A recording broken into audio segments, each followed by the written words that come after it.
लेकिन इस तरीके से हमने कभी सोचा नहीं था, और हुआ है तो इसको मैं जनादेश को सम्मान करते हुए मैं स्वीकार करता हूं।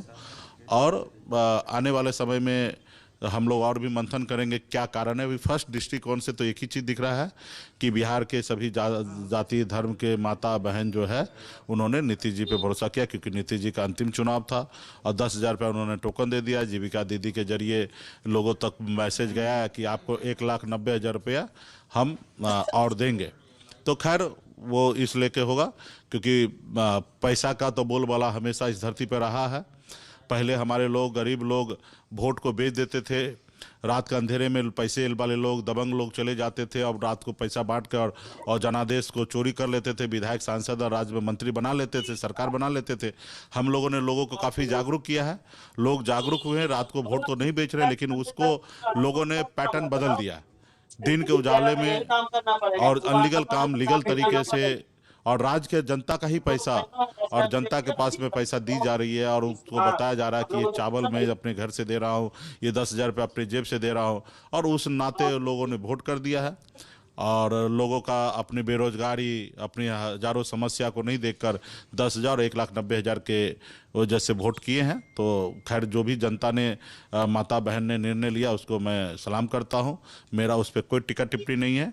हम लोग जनता के बीच में पुनः फिर से मजबूती से जाएंगे। आज भी उम्मीद है कि जिस तरीके से मैंडेट बीजेपी को आया है, तो क्या ये नीतीश जी के लिए फ्यूचर में सिक्योर है, या कहीं खेल अभी भी बाकी है?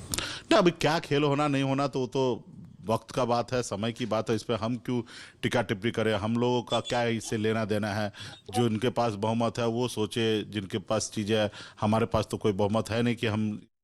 और मुकेश सहनी की ये पहली स्टेटमेंट, हार को स्वीकार तो करें लेकिन कुछ नाराजगी भी व्यक्त की, कुछ डिमांड भी रखी है। लेकिन जल्दी से एक बार फिर से शशि भूषण का जल्दी से रुक कर लेते हैं। शशि भूषण, सम्राट चौधरी एक बहुत बड़ा किरदार, बहुत बड़ी जीत उन्होंने हासिल की। अमित शाह जब प्रचार करने के लिए पहुंचे तो कहा था कि जब इनको जिताओगे तो इनको कुछ बड़ा आदमी बनाएंगे। बहुत बड़ी जीत के साथ आए, नीतीश कुमार कैंपेनिंग करने के लिए पहुंचे, माला पहनाए। सवाल ये कि क्या बड़ा आदमी बनाए जाएंगे सम्राट चौधरी? याद रखिए, टाइगर अभी जिंदा है। राजीव, आपके सवाल का जवाब थोड़ा दूसरे तरीके से मैं समझाने की कोशिश करता हूं। सम्राट चौधरी सरकार के अंदर डिप्टी सीएम हैं, वित्त मंत्री हैं, और मुख्यमंत्री के पास बाद दूसरे नंबर पर उनकी भूमिका कैबिनेट के अंदर है।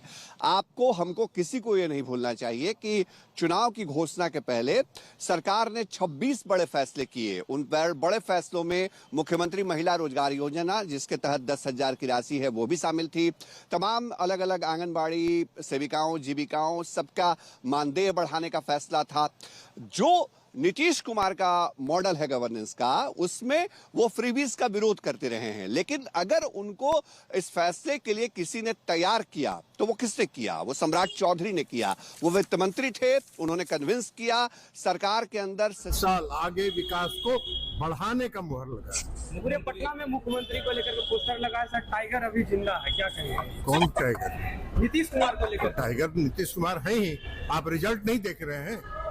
ये रिजल्ट क्या बता रहा है? रिजल्ट ये बता रहा है कि नीतीश कुमार जी के नेतृत्व में ही एनडीए चुनाव लड़ रहा था, और प्रचंड बहुमत नीतीश कुमार जी के नेतृत्व में, उनके काम पर जनता ने मोहर लगाया।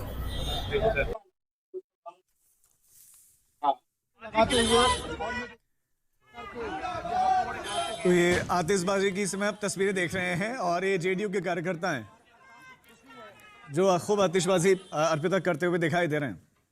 तो अब देखिए, जश्न तो होगा ही। शशि भूषण भी हमारे साथ मौजूद हैं, हमारे साथ बीजेपी के भी नेता हैं, हमारे साथ कांग्रेस के भी हैं। लेकिन इस बीच बड़ी खबर आ गई है, और बड़ी खबर दरअसल ये कि बिहार के नतीजों पर अमित शाह ने अब रिएक्शन दिया है, और वो कह रहे हैं मोदी सरकार की नीति में विश्वास का ये प्रतीक है। ये प्रचंड जीत जो है, ये विकास का प्रतीक है। बिहार की जनता ने देश का मूड बता दिया, और ये कहते हैं, बिहार और उत्तर प्रदेश की जनता के लिए ही कहते हैं कि देश का मूड बता देते हैं। और अमित शाह कुछ वैसा ही कह रहे हैं कि बिहार के नतीजों पर वो कह रहे हैं कि भैया जनता बता दी कि देश का मूड शशि जी क्या है।